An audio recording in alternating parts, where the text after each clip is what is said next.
આજે આપણે આંબળા અને ફુદીનાનો શરબત બનાવીશું. મેં 7 નંગ આંબળા લીધા.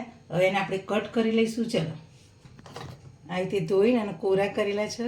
આ રીતના આપણે હવે કટ કરી લઈશું.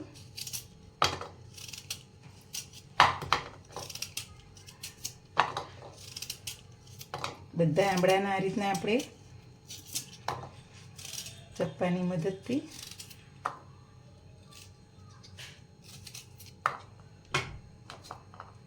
નાના નાના ટુકડા કરી દઈએ એટલે મિક્સરમાં સહેલાઈથી પીસાઈ જાય.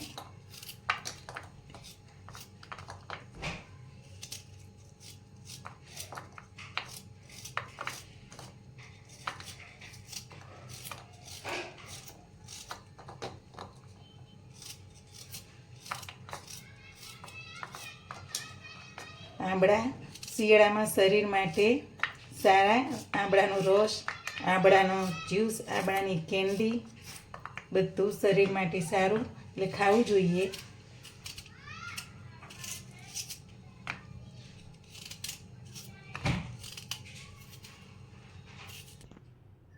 હવે આપણે બધા આંબળા કટ કરી દીધા. હવે આપણે મિક્સરના બાઉલમાં લઈ લઈએ.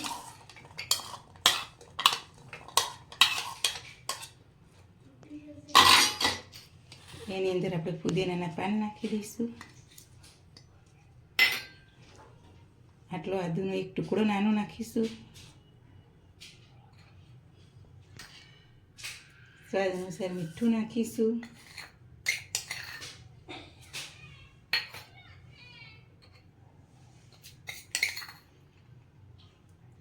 એક નાની ચમચી સંચર પાવડર નાખીશું. 1 ચમચી જેટલો જીરો પાવડર શેકેલા નાખીશું.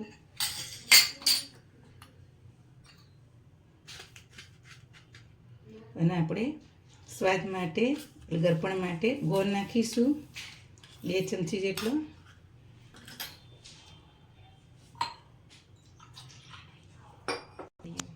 હવે આપણે મિક્સર ચાલુ કરીને પીસી લઈએ આનું.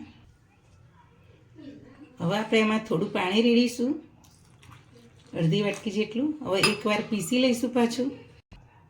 જો આપણે પીસાઈ ગયું. હવે આપણે આ ગણી વખતે આ રીતના ગાળી લઈએ.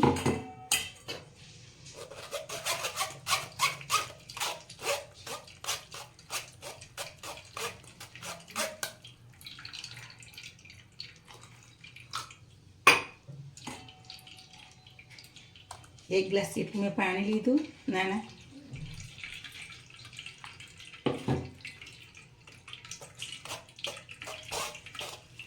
બાળકોને પીવાનું ને એટલે આપણે આ ગળી લઈએ. જો મોટાને પીવાનું હોય તો આની સાથે કૂચા સાથે પીવો તો પણ સારું શરીર માટે.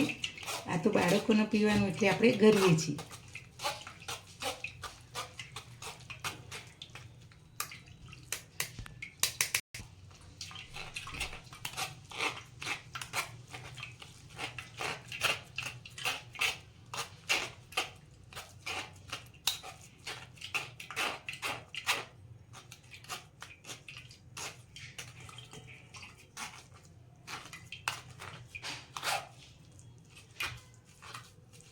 આ રીતના દબાઈ આપણે ચમચીની મદદથી બધો રસ નેતરી લેવાનો.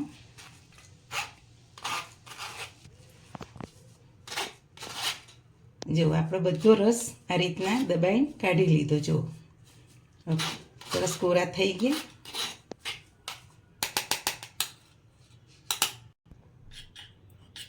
આપણા ગ્લાસમાં આંબળાનું શરબત ભરવા માટે આપણે મધથી કોટ કરીએ આ રીતના.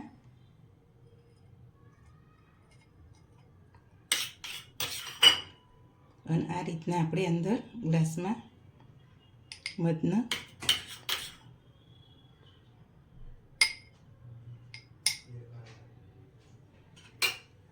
પછી આ રીતના આપણે મસાલો જે બનાવ્યો છે એની અંદર સંચર અને શેકેલું જીરું છે.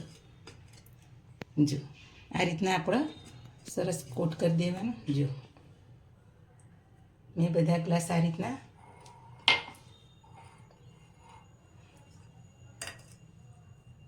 આપણે 2-3 ટીપા લીંબુનો રસ પાડીશું કે આંબળામાં ખટાશ હોય એટલે લીંબુનો રસ બહુ નહીં રેડીએ. અને આની અંદર તમને ખટાશ લાગતી હોય તો તમારે ગળપણનું પ્રમાણ વધારે રાખવું તો રાખી શકો. હવે આપણે બધા ગ્લાસમાં ભરી દઈએ શરબત.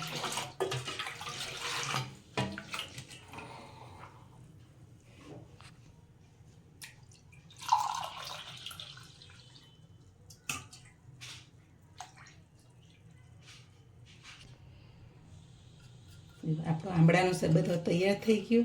હવે એની અંદર આપણે થોડો સંચા પાવડર આ રીતના નાખીશું ઉપરથી.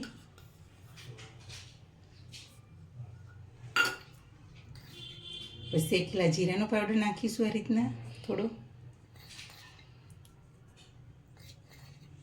આ પીવામાં બહુ સરસ લાગે આંબળાનું, ફુદીનાનું. હવે ફુદીનાના પાન નાખીશું અંદર આ રીતના. જો આપણો સરસ આંબળાનો ફુદીનાનો શરબત તૈયાર થઈ ગયો.